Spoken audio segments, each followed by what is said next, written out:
Hello guys, English knowledge stream channel में एक बार फिर आपका स्वागत है। हम ट्रांसलेशन के क्लास में आज आपको पास्ट कॉन्टिन्यूअस या पास्ट परफेक्ट कॉन्टिन्यूअस का इंट्रोगेटिव सेंटेंस बताने वाले हैं। पिछली वीडियो में मैंने आपको अफर्मेटिव और निगेटिव के बारे में विस्तार से समझाया। आशा करते हैं कि आपको समझ आ गया होगा। आज हम बिना समय वेस्ट किए हुए, बिना टाइम वेस्ट के हम स्टार्ट करते हैं interrogative sentence. Past perfect continuous tense interrogative sentence. Interrogative sentence जैसा कि हम जानते हैं कि इंट्रोगेटिव सेंटेंस में यस नो टाइप का होता है और डब्ल्यू एस टाइप का होता है। जिसको यस नो टाइप को हम ए से इंडिकेट करते हैं। तो पहला है ए टाइप, जिसको कहते हैं यस नो टाइप। इसको जब हम इसका रूल पहले लिख लेते हैं। रूल है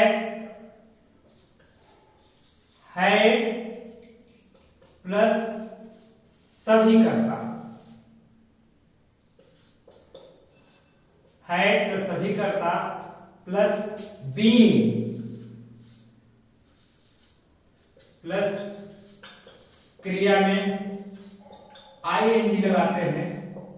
फिर कर लिखते हैं यही ऑब्जेक्ट। फिर सिंस या फॉर, फिर उसके बाद टाइम, क्वेश्चन मार्क लगा देते हैं। तो ये सेंटेंस में इसका स्ट्रक्चर है। स्ट्रक्चर को आप अच्छी तरह से समझ लें, लिख लें, नोट कर लें। हम एग्जाम्पल लेते हैं। क्या वह 3 दिन से मंदिर जा रही है, जा रही थी कहेंगे, कि पास्ट परफेक्ट टेंस है। क्या वह 3 दिन से मंदिर जा रही थी।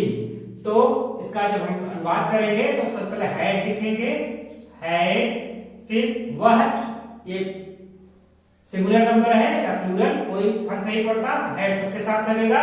हैड सी, फिर उसके बाद बीन लगाएंगे, बीन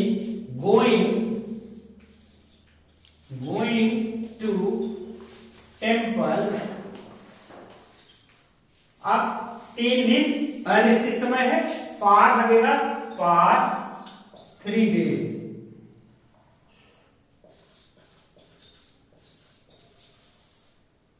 क्वेश्चन मार्क लगाएंगे। इसी प्रकार से अगर इंट्रोगेटिव निगेटिव रहता है तो हमेशा कर्ता के बाद, एक्टिव वॉइस में कर्ता के बाद नॉट लगाते हैं। एग्जाम्पल और लेते हैं। क्या तुम सुबह से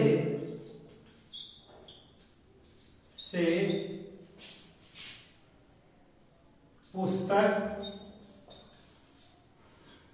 नहीं पढ़ रहे थे। तो इसका हो जाएगा, तो हैड यू, अब यहां यू के बाद ध्यान दीजिए, कर्ता के बाद हम नॉट लगा देंगे। Had you not been reading book. अब सुबह से है तो यहां सिंस लग जाएगा, सिंस मॉर्निंग। इसी तरह से अब हम दूसरा जो बी टाइप का होगा, जिसको डब्ल्यू एस टाइप कहते हैं, उसको हम ले लेते हैं। तो डब्ल्यू एस टाइप में, जिसको डब्ल्यू एस टाइप कहते हैं, इसका जो फार्मूला होगा सेम यही फार्मूला रहेगा। बहुत परेशान होने की जरूरत नहीं है, केवल क्वेश्चन वर्ड आगे जुड़ जाएगा। इसका जो स्ट्रक्चर होगा वो होगा क्वेश्चन वर्ड यानी उसको कहते हैं प्रश्नसूचक शब्द। फिर लिखेंगे हैड, फिर पूरा वही स्ट्रक्चर रहेगा, सभी कर्ता लिखेंगे, उसके बाद लिखेंगे बीन, फिर क्रिया का फोर्थ फॉर्म, यहां लिख दे रहे हैं यानी आईएनजी, यही चीज रहेगी। फिर कर्म लिखेंगे, फिर सिंस या फॉर लिखेंगे, प्लस टाइम लिखेंगे, जो समय लगेगा। तो जैसे एग्जाम्पल लेते हैं, वह कल 2 बजे से मैच कहां खेल रहा था,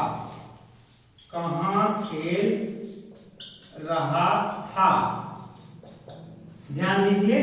अब यहां पर कहां है, ये कहां का मतलब सबसे पहले आएगा क्वेश्चन वर्ड है तो वेयर, इसका एग्जांपल होगा वेयर, फिर उसके बाद हैड लगाएंगे, वेयर हैड, ये है हैड, वेयर हैड, फिर सभी करता यानी करता है वह, वेयर हैड ही, फिर बीन लगा देंगे, बीन, फिर क्रिया का फोर्थ फॉर्म यानी क्रिया में आईएनजी, तो प्लेइंग, प्ले खेलना है, इसका फोर्थ फॉर्म आईएनजी लग जाएगा इसमें, where had he been playing match, उसके बाद कब से, 2 बजे से, where had he been playing match yesterday, कल खेल रहा था, स्टरडे एक शब्द हेड हो जाएगा, स्टरडे सिंस 2 o'clock, यहां निश्चित समय है, पॉइंट ऑफ टाइम है, सिंस 2 o'clock, यहां क्वेश्चन मार्क लगा देंगे। तो ये एक एग्जांपल रहा, इसको आप नोट कर लीजिए। तो एक दो एग्जांपल हम आपको और बताते हैं, और हम इसको आप स्क्रीनशॉट ले लीजिए, हम इसको मिटाते हैं। तो एक एग्जांपल इसका और लेते हैं आपको, जैसे तुम 3 वर्ष से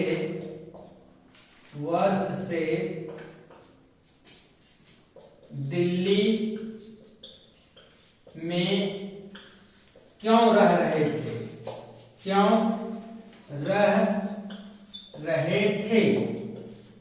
पर फिर आपको सबसे पहले लिखने पड़ेगा क्वेश्चन वर्ड वाई,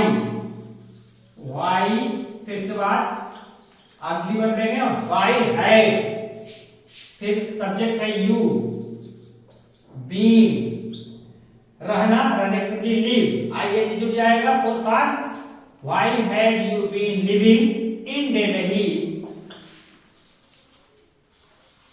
अब 3 वर्ष से, फॉर 3 years,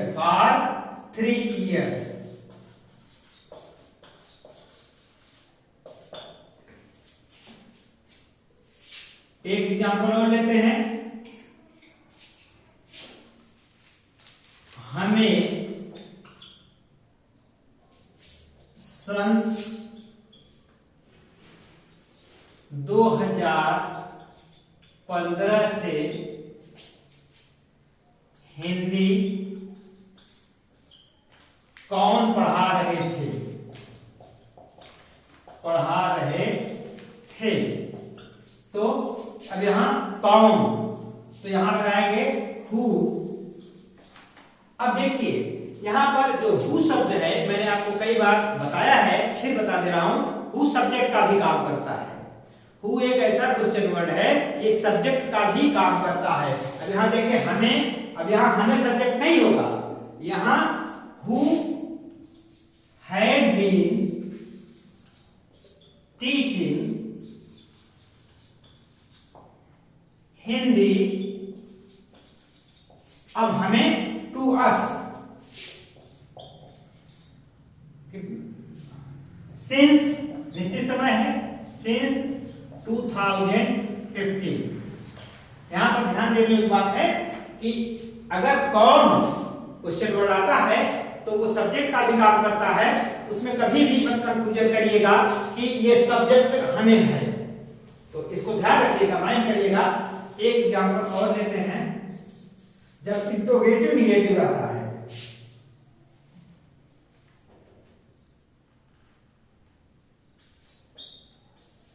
रामू को एक सप्ताह से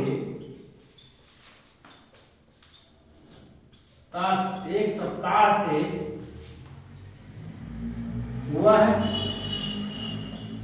क्यों नहीं पढ़ा रहे थे। अब ध्यान दीजिए, यहां सब्जेक्ट पहचानने में गलती मत करिएगा। अब यहां आप सामान्यतः लोग समझते हैं कि जो सब पहले आता है वही सब्जेक्ट होता है। अब यहां पर ध्यान दीजिए, यहां जो सब्जेक्ट जो करता है काम किसके द्वारा किया जा रहा है, ध्यान देना है। कौन, वह क्यों नहीं पढ़ा रहा है, पढ़ाता कौन सा काम कौन कर रहा है, वह, ना कि रामू। तो रामू ऑब्जेक्ट है, तो क्यों, वाई हैड, अब वह है सब्जेक्ट, ये है, ध्यान दीजिए सब्जेक्ट शुरू में नहीं है, सब्जेक्ट बीच में आया है, इसको कंफर्म होनी चाहिए। Why had he not been teaching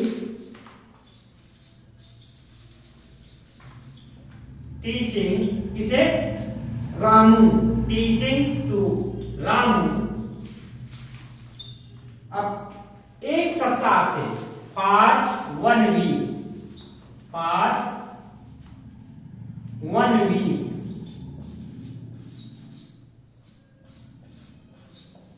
तो जब भी सब्जेक्ट को चुनिए, जब भी सब्जेक्ट को देखिए तो सबसे पहले ध्यान दीजिए कि कार्य किसके द्वारा किया जा रहा है, वही कर्ता होता है।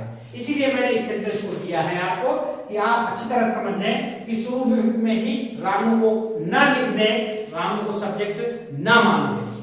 तो आशा करते हैं कि आपके समझ में आ गया होगा, कंसेप्ट क्लियर हो गया होगा। हम नेक्स्ट वीडियो में आपको फिर अगला टेंस पढ़ाएंगे। बने रहिए आप लोग इंग्लिश नॉलेज स्ट्रीम चैनल के साथ, देखते रहिए, शेयर करिए, लाइक करिए, अगर नए हैं तो सब्सक्राइब कर लीजिए। Thank you for watching this video.